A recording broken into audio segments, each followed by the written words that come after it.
And we have a representative from the Oklahoma National Guard Counter Drug Task Force as well. And I think that is everybody that is behind me here. Like I said, this is a representative, this is a small segment of the agencies that participated. More specifically, in Adair County, agents from the DEA and OBN have led an investigation into the distribution of methamphetamine. This investigation is connected to an even broader one led by the DEA in the Oklahoma City area, which involved high-ranking members in a drug trafficking organization. Information from that investigation led agents to significant methamphetamine drug distribution activity in Adair County. After months of investigative work by law enforcement officers from over a dozen different agencies, today we are pleased that we are able to speak publicly about the indictment of 12 people, most of whom are from Stillwell and the surrounding area. On February 18th, a federal grand jury in the Eastern District of Oklahoma returned an indictment against Waylon Lee Williams and Chastity Dawn Burke for possession with the intent to distribute 50 grams or more of methamphetamine. On March 13th, the grand jury returned an indictment that superseded the Williams-Burke indictment and added the allegation that Williams, Burke, and 10 other named individuals had knowingly conspired and agreed to commit offenses against the United States of America, that offense being distribution of methamphetamine. This morning, agents from many different law enforcement agencies worked together to arrest or attempt to arrest the remaining 10 defendants. Of those 10, only 2 are still at large. Those named in the superseding indictment are Waylon Lee Williams, age 37, from Stillwell. He is in custody. Chastity Dawn Burke, age 36, from Stillwell. She is in custody. Jesse Ryan Catron, age 37, from Stillwell. He is in custody. Ivani Marie Simmons, age 38, Stillwell. She is in custody. Josh Caleb Simmons, age 38, from Stillwell. He is in custody. Amber Ray Kirk, age 36, from Lincoln, Arkansas. She is in custody. Carl Alvin Cushing, age 59, from Westville, Oklahoma. He is not in custody. Mr. Cushing is still at large. Megan Therese Watkins, age 27, from Stillwell. Ms. Watkins is not in custody. She is still at large. Chris Lee Hall, age 40, Stillwell, in custody. Sharon Eloise Davis, age 51, Bunch, Oklahoma, is in custody. Brianna Lillian Smith, age 47, from Westville, she is in custody. And Donnie Dean Burke, age 34, from Westville, is in custody. It is important to remember that today's announcement marks another phase of the criminal justice process. We are able to make this announcement today because the superseding indictment has been unsealed, but the investigation and due process continues.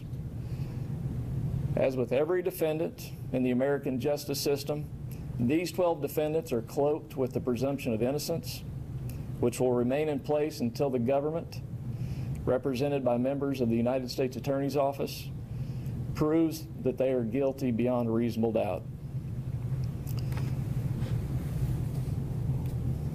I just want to make a few general statements about the impact of this investigation.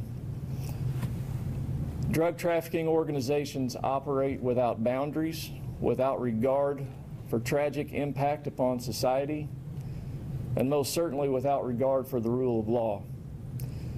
Violence is a key component to and is an inherent byproduct of the business model employed by drug trafficking organizations. Their devastating impact has no boundaries and does not discriminate. They will invade the largest city or infiltrate the smallest rural community. Disrupting and dismantling drug trafficking organizations at high levels within their hierarchy is a lengthy and time-consuming investigative process which requires expertise and resources and cooperation and sacrifice by law enforcement agencies and their agents. But it is an integral part of the most important aspect of our jobs, public safety. And the positive impact that these investigations have extend well beyond the boundaries of any town or community or state. I want to quickly say thank you to those agencies that devoted resources to this team effort. They did not have to do so. As we know, law enforcement agencies have limited resources, and they have to make priorities and make decisions with how they are going to expend those resources.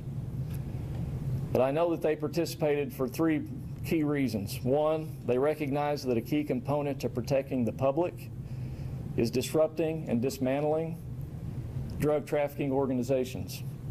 Two, they are dedicated to the mission and top priority that we all have, and that is public safety. And three, they know that we in law enforcement are at our best and able to maximize our resources when federal, tribal, state, and local law enforcement agencies work together.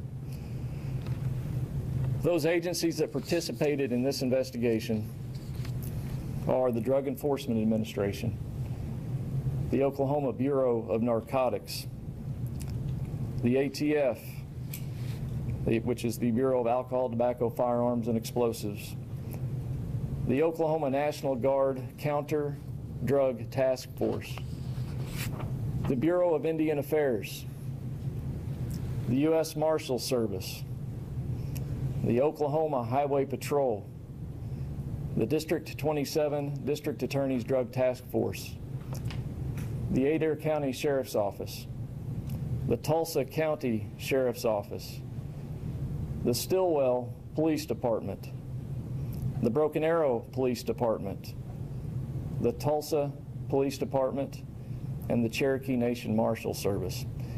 Without the assistance of agents from each one of these agencies, an operation like this in rural Oklahoma would not be possible. Through their joint effort in this investigation, there's going to be a huge impact on not only Adair County, Oklahoma, but also a big part of eastern Oklahoma and beyond. I believe at this time, Mr. Thorpe wanted to make a brief comment, correct? Thank you. For months, I could not wait until this morning. Not for this press conference, but for what these arrests and what this investigation means for Adair County. Adair County is part of District 27. And today, because of the work of the federal government, local law enforcement, and state government, District 27 is a safer and better place. This arrest, or these arrests, will have a huge impact on the crime in District 27. And I am very thankful on behalf of the citizens of Adair County for all of these individuals that made this operation possible to help us in our war against violence and drugs in Adair County. Thank you. Now, as I mentioned earlier, there are two persons that are wanted that have not yet been taken into custody. We do have their names, obviously, and their photographs. If that would be of assistance, it would certainly help us to get the word out and perhaps help us to take them into custody.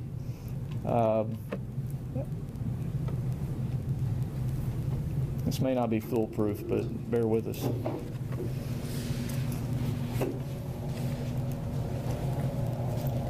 I also believe we might have this in a different format for you to take along, but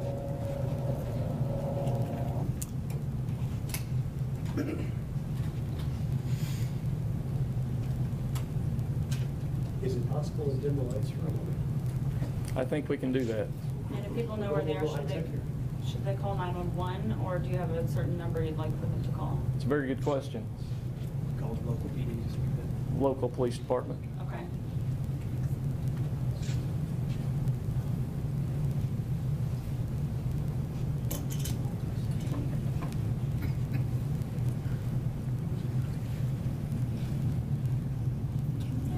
Mugshots for all the people that were arrested?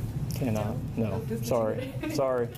Do you know what jails are in right now? The other defendants? They're in federal custody. Do you know the street? You said that you guys got 500 grams of methamphetamines from these people. Do you know the street value for that? Just hold your question Okay. just for a moment, if you would. Does everybody have this information? If you want to go ahead and raise it back up.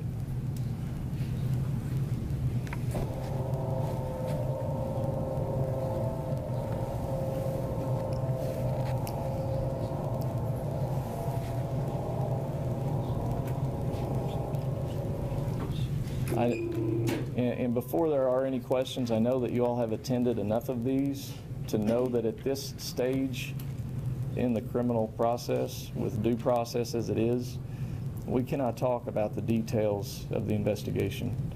But let me say one thing following your question. You said that I made the comment that there were 500 grams? No, I just saw that in here, so that's why I Oh, asked. okay. I do not know the street value of that. I'll just leave it at that. Okay. Okay. Are there any questions? You mentioned the business model. Can you discuss the business model in this case, how these people operated and functioned? You want to address that, Yeah, Mr. Salter? I can generally, yes. Yeah. Thank you. Can you get your name and spelling? Richard Salter, Richard and then Salter, S-A-L-T-E-R, Title for you? Assistant Special Agent in Charge for DEA in Oklahoma. Well, my question was, can you kind of talk about, how, in the business model, how did this little corporation work as far as their day-to-day activities? Well, depending on the size of the town, in this case, Adair County, you're going to have some local distribution cells who are supplied by bigger fish, bigger suppliers in bigger towns.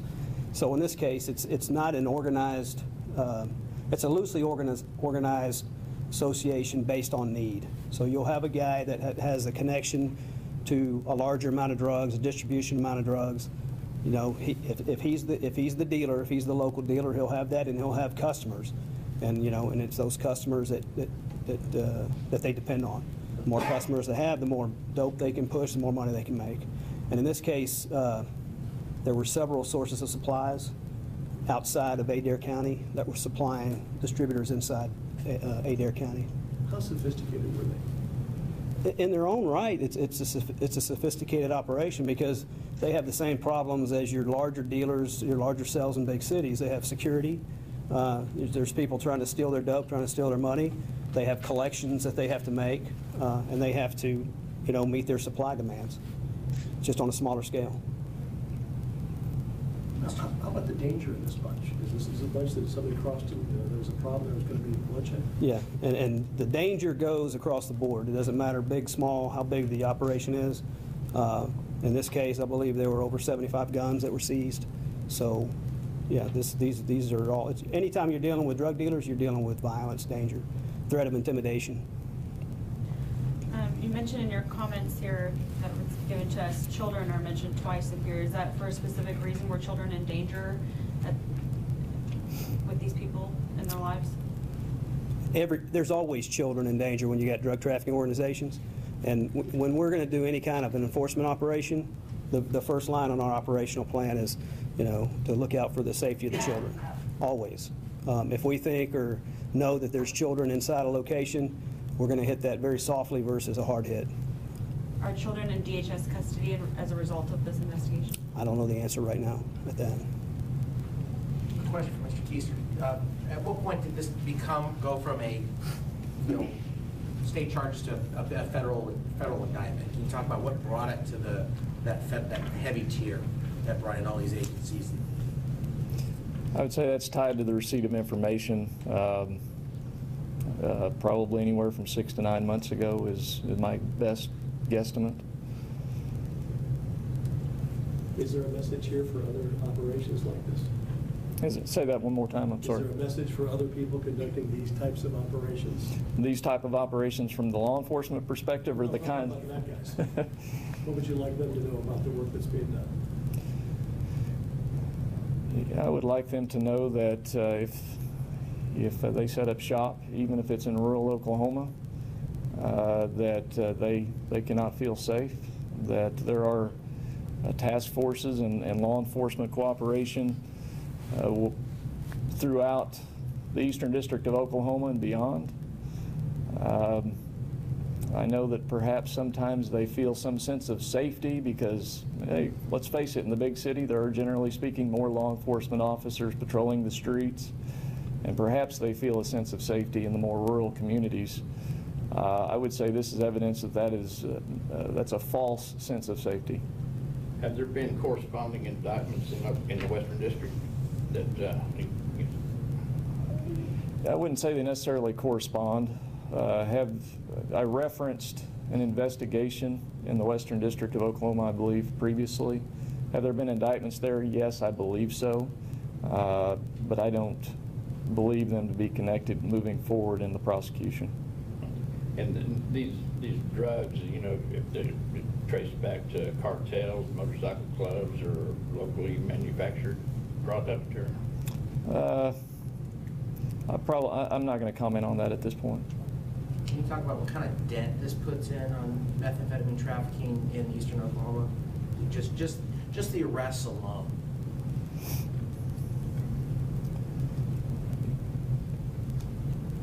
You know, without a crystal ball, I'd say that's a tough question to answer. I believe, as Mr. Thorpe stated when he made his comments, it will have a significant impact in eastern Oklahoma. And that's about as specific, I think, as I can make it. I mean, is this just the tip of the iceberg? Is there more to come, do you think? Or is this a lot? You've got a good handle on it now. When we say significant. Well, let's just say the investigation continues. It never ends. As Mr. Salter stated in his comment in the paper press release, today we perhaps celebrate some, but tomorrow we get back to work. So there's no time to stand by idly and gloat or spend too much time thinking about the successes of the past. We've got to move forward. Mr. Thorpe, could you take one? When we were in Tahlequah just several weeks ago, the police chief mentioned, he said, you know, here in Tahlequah, we've got maybe 15, 20 guys who are frequent flyers. If those guys moved out of town, we'd have a different world. Is this a case where taking this cluster of people off the streets raises the quality of life in the county? I think so. I believe that the impact in Stillwell, Oklahoma, and Adair County and eastern Oklahoma will be huge. I think that we, working with the federal government, have arrested individuals that are part of a major drug distributing ring. If, you know, that may present an opportunity to other people, but this is the message that, you know, the federal government working with state and local law enforcement, we're going to remain vigilant. We understand the turf, and there's going to be tough enforcement of both federal and Oklahoma drug laws in eastern Oklahoma.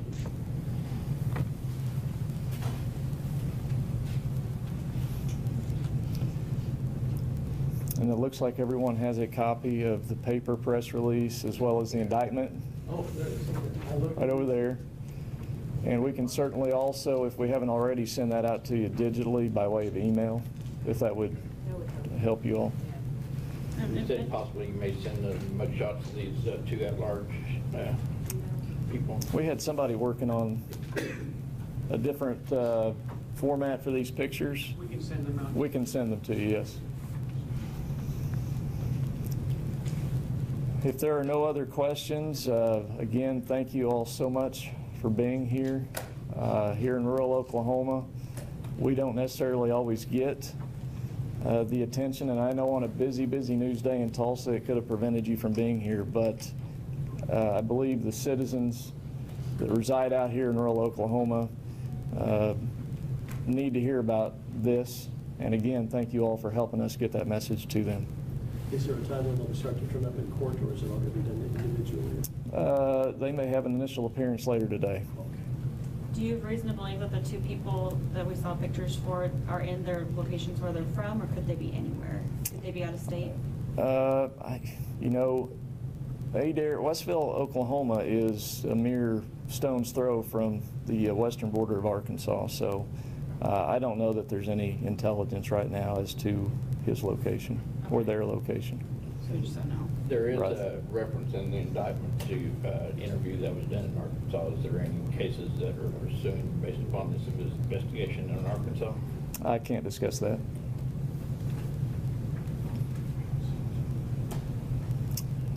All right, thank you all very much. Thanks for waiting on us.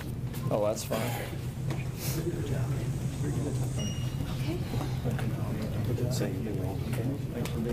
Sir, I appreciate your work, I appreciate the more than you know.